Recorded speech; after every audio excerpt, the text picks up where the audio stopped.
Hello everybody, I'm doing this video to talk a little bit about using dip pens to apply masking fluid for watercolor painting. First I'm going to talk a little bit about some different dip pens, and then I'm going to kind of show how I use them to apply it. We may also get a cat in the video or two, depending on how this goes, because they are very curious in what I'm doing. So first I want to talk a little bit about the dip pens. So if you're not familiar with dip pens, the tips are like fountain pens. The difference is that a fountain pen has a reservoir for ink in it, whereas a dip pen, you actually dip into the ink. Dip pens are a lot cheaper. It consists of two parts.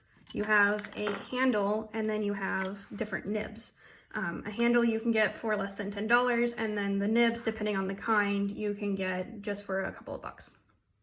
So I have a few different handles that I like to use. One really nice one is this Takikawa one.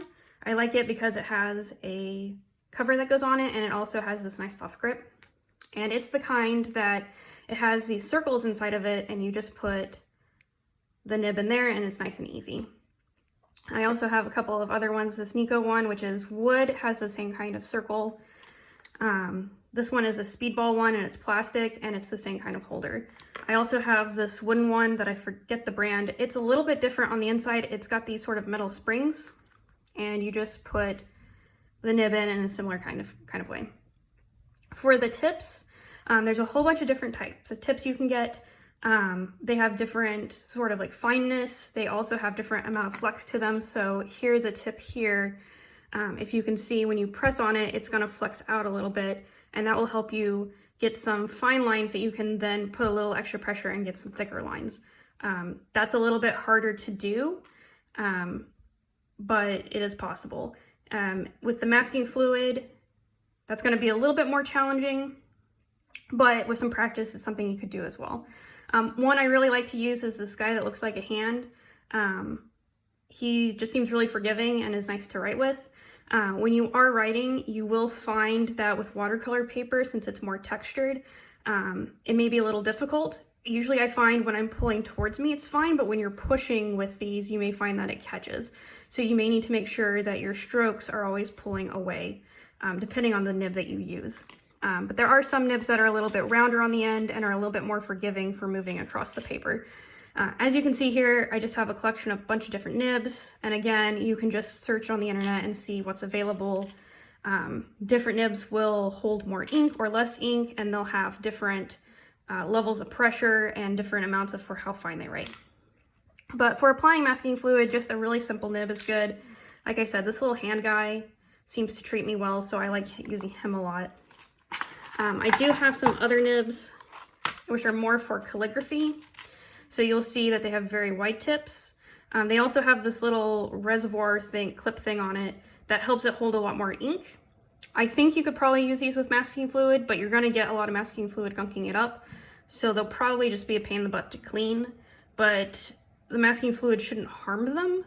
You'll just need to clean it off when you're done. And if it dries on there, you can just peel it off. And again, these nibs are just $2 or $3. So if you do ruin one, it's not the end of the world. You can also use glass dip pens, and you can get these on Amazon again just for $10 or so. They're not too expensive.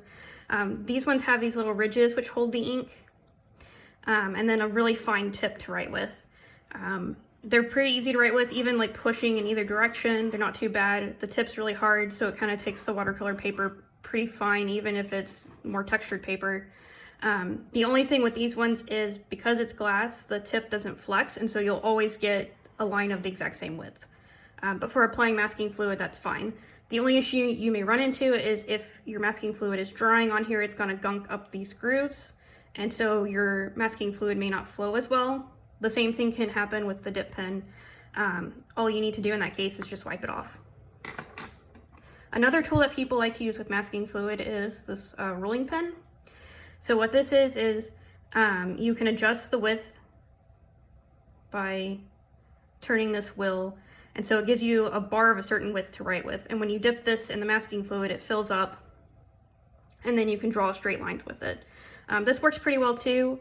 It just doesn't feel quite as natural as using a brush, and so it can take a little bit of work. So this is another good option. But for the fine lines that I like to get, I'm preferring to use a dip pen, and that's what I'm going to show today. So to kind of help make this visible, I'm going to use some black paper. I've got some regular masking fluid. Just make sure when you get masking fluid that you get the regular kind and you don't get permanent masking fluid, because if you accidentally use permanent masking fluid, you'll get to the end of your piece and it won't come off and you'll say, oh gosh, this sucks, which has happened to me. I'll show you a couple of pieces that I've done. These were based on Let's Make Art tutorials. And these ones, I did it differently than they did it in the tutorial. So I just ended up applying masking fluid and then putting the paint on top and then removing the masking fluid. So you can see I got some really nice thin lines. One thing to watch out for is your masking fluid ripping. So I didn't wait too long for it to dry, so I got a little rip here. Also, if you're not careful, you'll get too much masking fluid and it'll make kind of glops. So you see that here and you see here as well. I was lazy and just left it. But if you're a little bit more particular and that happens to you, all you'll need to do is just wait for your masking fluid to dry, pull it off, and then just redo that area. Here's another piece that I did using the same technique. And again, I kind of messed up my lines here, so I could have waited for it to dry and then pull it off and redo it, but I was a little lazy, so I just kind of went ahead. All right, so with the masking fluid, now, again, just be a little careful because you may get masking fluid up inside your holder. If you do, that's fine. It's just a little hard to clean, so just use some caution there. So basically, dip pen, all you do is dip and then you write with it. So I'm gonna dip it in there. I'm gonna try to be careful. The goal is to get it to about wherever the reservoir is, which will be the hole in the nib. You see here I got a decent amount on the back. If you have too much, it's gonna drip. So what you wanna do is kind of just tap it on the side here, and that will help. And then it's just an easy matter of you can just draw some really fine lines. Now you want to make sure that it's thick enough that your masking fluid will cover your paper. And you see here I quickly ran out of masking fluid. So one thing to know is that with a dip pen, you are dipping very frequently, and depending on how much ink you put down, or in this case masking fluid, will determine how quickly you run out. But I can do these really fine lines. This one has a little bit of flex to it, so if I press down harder, I can get a slightly wider line, but I'm going to run out of masking fluid a little bit faster when I do that, so that may not work quite as well. So it's just, you know, play with it, experiment. You see the difference between these two lines here. I had a lot of flex, so it's wider, and here it's very narrow. With this pen, as I mentioned, pressing up on this nib is hard, so it's catching on the paper and not going up. So in that case, if I wanted to do a line that goes up, then I would just need to pull it away from me, like so. So when you're writing, if you want to write letters, like I had on my examples, you're not going to just write it in cursive where you would normally be pushing the pen up, because again, it's going to keep catching on this paper. Which is why when people who are doing calligraphy use dip pens, they use a much smoother paper than what we use for watercolor. So if I was writing, I would be making sure to try to continue going down, and so in places where I need to go up, I may try to go sideways, or I may just try to make sure that I'm always pulling down. And one thing to remember when you're doing lettering, which I'm not doing particularly well here, is that lettering is more of, for us when we're kind of doing calligraphy and we're doing paintings, it's more about drawing the letters than writing the letters. So with that in mind, just make the shape of the letter. Don't worry so much about the direction of your strokes, but just you keep your direction so that you can move the nib across and you can deposit your masking fluid. And again, it does take a little bit of practice. Like you see here, my letters aren't really all that perfect, but depending on what you're trying to achieve, that may work fine.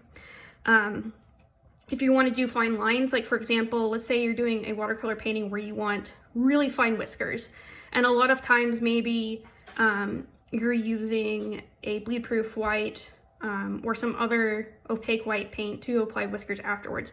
Well, another way you could do it is you can use this to draw really fine whiskers before you paint, and then just peel off the masking fluid afterwards. So that's kind of another way to accomplish the same technique.